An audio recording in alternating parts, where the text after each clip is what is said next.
আসসালামু আলাইকুম বন্ধুরা, এবি কিচেনে সবাইকে স্বাগত। আজকে আমার রেসিপি হলো তালের কেক। তাল উঠে গেছে, এখন সহজেই বাজারে তাল পাওয়া যাবে। চলুন তাহলে আমার রেসিপিটি দেখে নেব। এখানে আমি 2টো ডিম নিয়েছি আর 125 গ্রাম চিনি নিয়েছি। ডিম আর চিনিটাকে ভালো করে ফেটে নিয়ে মিশিয়ে নেব। চিনির দানাটা যতক্ষণ গলে যাবে ততক্ষণ আমি এটাকে ফেটিয়ে যাব। চিনিটা গুঁড়ো না দিয়ে দানাওয়ালা চিনি দেওয়াই ভালো, কারণ চিনির দানাটা যতক্ষণ করতে সময় লাগবে ততক্ষণ ফাটানোটা যত বেশি হবে কেকটা তত বেশি ফুলবে, স্পঞ্জি। বেশ কিছুটা সময় ধরে আমি ডিম আর চিনিটাকে ফেটিয়ে নিয়েছি। চিনির দানা আমার গলেও গেছে। এখানে আমি 1/4 কাপ সাদা তেল দিয়েছি আর 1/2 মানে হাফ কাপ এখানে আমি তালের মাড়ি দিয়েছি।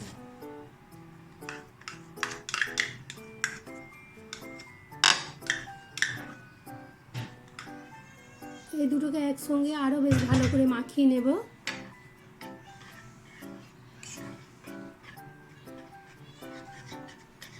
মাখানোটা কিন্তু খুব আস্তে আস্তে ধীরে সুস্থে করতে হবে, তাড়াহুড়ো করা চলবে না।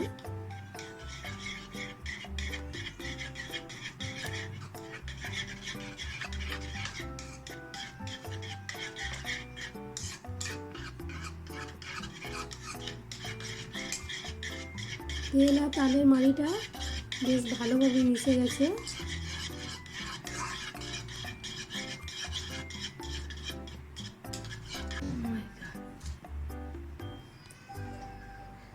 এবারে এখানে আমি নিয়েছি 1 কাপ ময়দা। শুকনো উপকরণগুলো সব ভালো করে জেলে নেব। কেক করার সময় এটা লক্ষ্য রাখতে হবে, ভালো করে এখানে চালুনি দিয়ে চেলে নিলে ময়দা আর যেগুলো দলা পেকে থাকে সেগুলো থাকবে না, খুব ভালোভাবে হবে। এখানে আমি 1 টেবিল স্পুন নিয়েছি কর্নফ্লাওয়ারে কেকটা বেশ ভালো মতো ফুলবে। আর নিয়েছি half tablespoon baking powder আর 1/4 টিস্পুন নিয়েছি বেকিং সোডা। সব উপকরণগুলোকে ভালো করে চেলে নেব।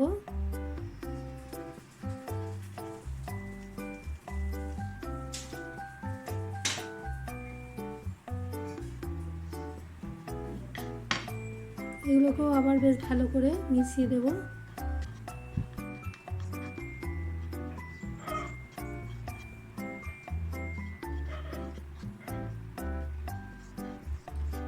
খুব আস্তে আস্তে আলগোভাবে মিশাতে হবে।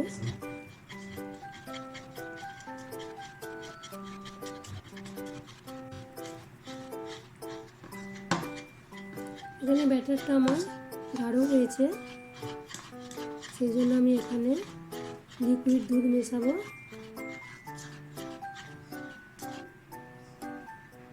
আমি এখানে লিকুইড দুধ নিয়েছি 1/4 কাপ, অল্প অল্প করে দেব।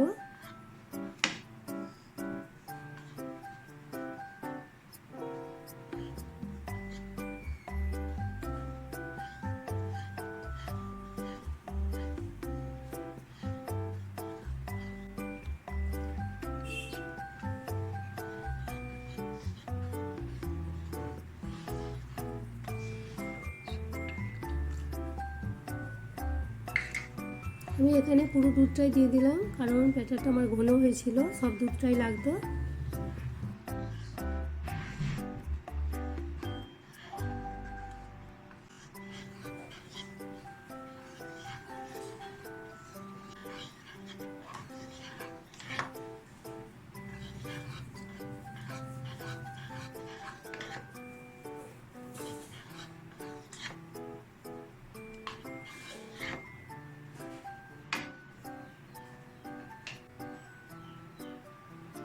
কেকটা যাতে ফোলে বা স্পঞ্জি হয় তার জন্য আমি এখানে দিলাম 1 টেবিল স্পুন ভিনিগার। এখানে ভিনিগার না থাকলে পাতিলেবুর রস দিলেও হবে। লেবুর রস বা ভিনিগার দিলে কেকটা আরও বেশি ফুলবে, স্পঞ্জি হবে।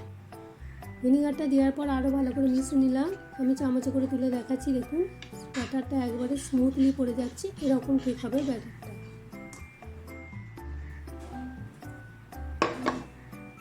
ব্যাটারটা রেখে দিচ্ছি, এটা বেশিক্ষণ রাখা চলবে না। এবার আমি এখানে একটা অ্যালুমিনিয়ামের কৌটো নিয়েছি,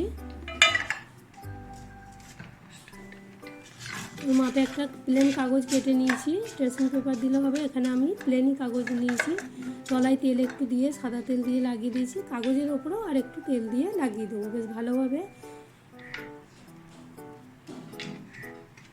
পাত্রটার গা দিয়ে বেশ ভালো করে বুলিয়ে দেবো তেলটা।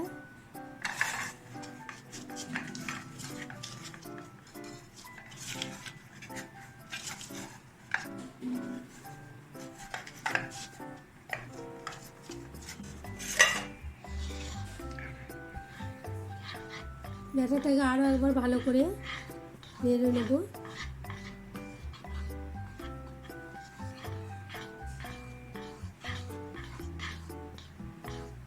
এবার উপর থেকে ঢালবো যাতে বাবুলস না জমে।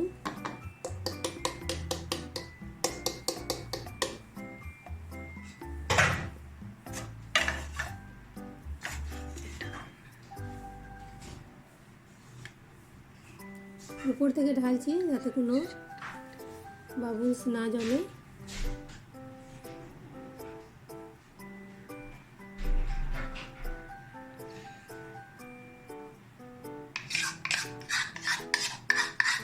ভালো করে সব মুছে নিয়ে সব দিয়ে দিলাম। এবারে একটু ফুঁকে নেব, হাওয়া ঢুকে থাকলে কেকটা হয়ে যাবে, ওই জন্য আমি এটাকে ভালো করে বেশ ঠুকে নিয়েছি।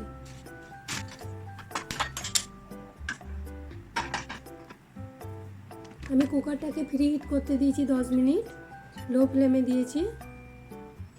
কুকারটা আমার প্রি হিট 10 মিনিট হয়ে গেছে। আমি এবার একটা স্ট্যান্ড বসিয়ে দেবো। যদি স্ট্যান্ড না থাকে পাতলা বাটি বা প্লেট উপর করে দিলেও হবে। কুকারটা আমার গরম হয়ে গেছে, সেই জন্য আমি সাঁড়াশির সাহায্যে এটাকে তুলে দিচ্ছি।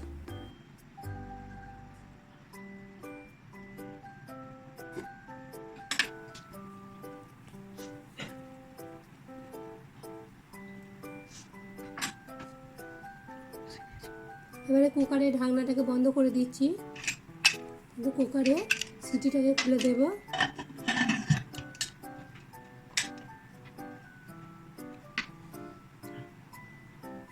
এটা আমি ছোট ওভেনে লো ফ্লেমে দিয়েছি, এটা 45 মিনিট হবে। 45 মিনিট হওয়ার পর আমি আরেকবার চেক করে নিচ্ছি।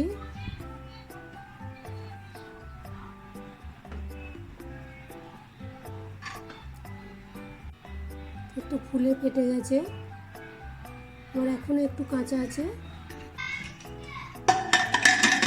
ঢাকনা আবারও লাগিয়ে দিলাম, আরও 15 মিনিট দেব। আমার কেকটা হতে সময় লেগেছিল 1 ঘন্টা 45 মিনিট, দেখেছিলাম আরও 15 মিনিট দিলাম, পুরোপুরি 1 ঘন্টা সময় লেগেছে। 1 ঘন্টা সময় পর আমার কেকটা পুরো তৈরি হয়ে গেছে।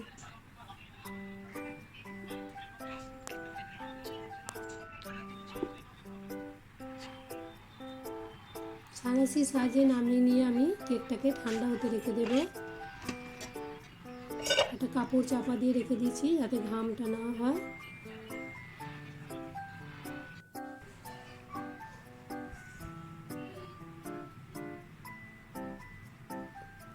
আধ ঘন্টা পরে এলাম, পুরোপুরি আমার ঠান্ডা হয়নি, তবু আমি ঢেলে নিচ্ছি। ধারগুলো ছুরির সাহায্যে একটু কেটে নিচ্ছি।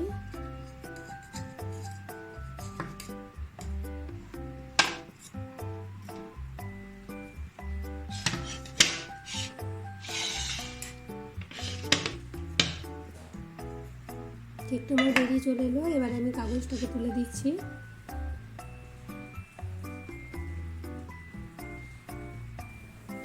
কেকটা আমার 1 ঘন্টা হতে সময় লেগেছে। খুব সফট এবং স্পঞ্জি কেক হয়েছে। খুব সহজেই তালের কেক তাড়াতাড়ি বানিয়ে নেওয়া হলো। আমি যেভাবে যে পদ্ধতিতে করেছি এইভাবে এই পদ্ধতিতে একবার বাড়িতে করে ট্রাই করে দেখবেন, পুরো পারফেক্ট তালের কেক এইরকমই তৈরি হবে, নরম এবং স্পঞ্জি।